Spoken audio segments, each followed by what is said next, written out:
Maybe on vote right now. Alex Towell sadly ill with tonsillitis, so unable to make the interview, but we have a top quality replacement in former URY sport editor and current editor of York Vision, Che Quinn, who is over talking to Maddi now.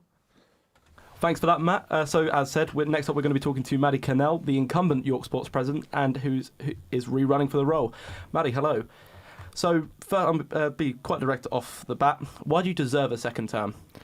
Okay, that's a good question. I think I deserve a second term because I was looking back over my manifesto from last year, and actually I've ticked off quite a lot of points, but I'm not happy with the way things are. And I'm not going to lie to students on that.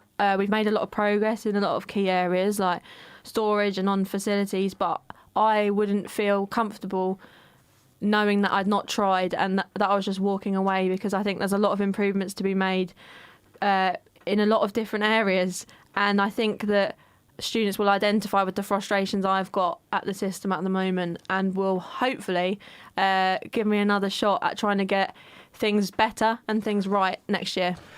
Can you elaborate on your, as you say, you ticking off the manifesto points, the ones that you've done so far? Yep. So in terms of Akuma, we've definitely taken a harder stance with them this year. And I know that there's been problems again, which is why I've addressed it in my manifesto, but we've taken a hard line with them. When things have gone wrong, we've chased them. We've got free stuff, quite a lot of free stuff out of them. So I'm very pleased with that. In terms of equity of provision, we've made quite a lot of progress alongside the colleges that we've worked with on this. However, I'm not going to sit here and pretend that that's completely worked. I think we've got a model that does work, but there has been some failings and there's been some big learning points. But I think it proves that it is something that we can do. And it's great to work with the colleges on such a good project. I'm just trying to think what else is on my manifesto. I've gone completely blank. We talked a lot about transport as well. So wanted to investigate Bucks Transport and how we could change this. And we have actually managed to get a lot of teams doing joint transport, which is saving a lot of money, which I'm really, really pleased with. And I do address that again because there's some more things I want to do with it. I don't think it's completely right. Just to ask a question on that, in your manifesto last year, you spoke about putting the coach contracts out to tender. Yes. Is that something you'll be looking to do, or have you done? So, actually, something we have done. Been in a lot of different conversations with Pullman, who is the provider that we currently use. Unfortunately, what I didn't know before I came into this role, Pullman actually own quite a lot of the coach companies in York, but they keep them with their own name. So, like, you might have seen Ingleby's, like, for instance. They've got a working monopoly. So they've got a working monopoly. There are some other companies that we are talking to and we continue to talk to, but we feel like we've made a lot of progress with Pullman in terms of getting set pricing, and which is more accessible for students to find out in reception. So actually, we're quite happy with that service at the moment. So you touched on Akuma. Mm-hmm. How in specifics have you held them accountable for their, in your own words, poor service? Yeah. So it's always a shame. The first term we had Akuma, very little problems first term, and I feel like towards the end of first term and the beginning of this term, we started to see a few more problems crop up, which is a shame because the kit is good quality.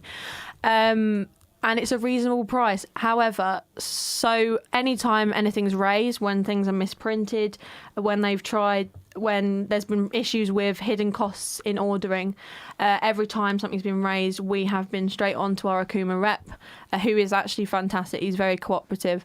And we've raised a lot of things with him, and he's been very accommodating, happy to own up when it's their mistake, and we've managed to get quite a lot of stuff sent back through. No fee to us. So there's, for the first time in a while, more than one SAB from the current team is rerunning, yourself and Zhang, after Steph is about to complete her second term in the role. Should SAB terms be longer? Are you finding that that you're not being able to get enough done in the time allotted? That's a really interesting question. I think there's an argument for it and there's an argument against it. Naturally, because the terms are only 1 year, what I found for quite a lot of the first 5 months, you're getting settled in, but also there's quite a legacy, if you like, from the SAB from the year before. So I know that, for instance, I had a lot of Zach's projects that I was finishing off, and that maybe put on hold some of my own stuff. And I think everyone sort of goes through this cycle from talking to other SABs at other institutions. So I do think there could be an argument for it, but then also I see why it is 1 year and with the option at our institution to run again, because I think, it gives you the opportunity to fight to carry on with what you want to do. Yeah. One of your manifesto points is restructuring the York Sport Committee. Yeah. I think that's the right name of it. Yeah. Why couldn't you do this in the time you have left in your first term? Well, I think this is about the college sport, and I've said I want to introduce a new college sport committee. I think, is that... Yes. It's restructuring the committees. Yeah. So I think this is something that I'd like to look at, because what I felt is, I feel like our current college sport structure, in terms of getting feedback from captains and in terms of talking to them and communicating with them, is quite static. I know that Zach did a lot of work in 2018 with a college sports survey, but of course that was with students that have now left. I mean, that's 2 years out of date, and we're relying on rule changes being made from that information, which I don't think is right, because that's not the lived experience right now. They're not facing the problems that we've got right now, like the poor weather and the facilities being really under stress.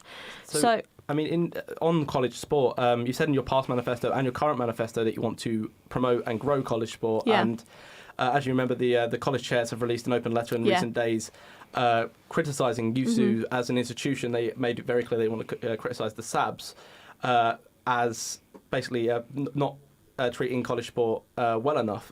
Do you think, why should they trust you to deliver the manifesto this time around, the college chairs specifically? Yeah, so we have made progress with expanding college sport, particularly in women's rugby, and we've also made some progress with netball in terms of getting them extra time. I think the new college sport committee structure, in terms of having all the captains involved in like subcommittees, if you like, to actually tell me what's going on, let's look at the rules and update them, but also feeding into an overall college sport committee with college sport reps on it, with a college sport communications officer. I think, and I think this is something to be looked at for third term. It's a shame that I've not been able to introduce it. It's just been a mad busy term, and it's sort of something that's come to me as we've had more of the same facility issues. But I think that would get student leaders involved. It's got people that are the boots on the ground, that are experiencing the problems. And actually, I think that's a really great way to make positive change and to positive feedback loops.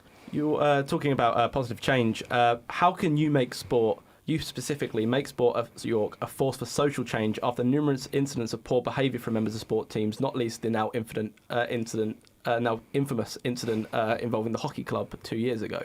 Yeah. How can you specifically make York a social good rather than what it has been sometimes, which is a social bad? Yeah, I think it's a really fair point. I think that sometimes there can be a culture of poor behaviour, both universities, but also in the wider community. There is a problem with that, but also sport is brilliant because sport has the power to bring so many people from so many backgrounds together. And I'd like to think this year we've done a lot of work widening participation campaigns to get more groups doing sport, to get more people doing physical activity. And I think those widening participation campaigns and working with the networks that we have that the PTO's head is so important, because you're working with different people and you get to meet and talk to those groups, and you get to break down barriers, I guess, that might have been built up from poor behaviour in the past. So I'm aware we're running out of time, but I've got one last question. You, alongside Ollie Martin and Samara Jones, have recently secured the old Unity Health building as storage space. Yeah. Storage space is still a big issue on campus. Yes. How are you going to build on this if you want a second term in a few seconds? If Okay. You can? So the storage space in Unity Health is fantastic. I'm doing a lot of lobbying on facilities at the moment. I'm sure you're going to find out more about that. But as part of that, it is very key that student storage space is included in these facility developments, and I'm pushing that massively. Okay, wonderful. Thanks, Maddi. That was Maddi Cannell, who is the current York Sport president, who's rerunning for the role. And I believe we are about to go to the news at 11 o'clock. Stay tuned for the presidential debates on this candidate interview night.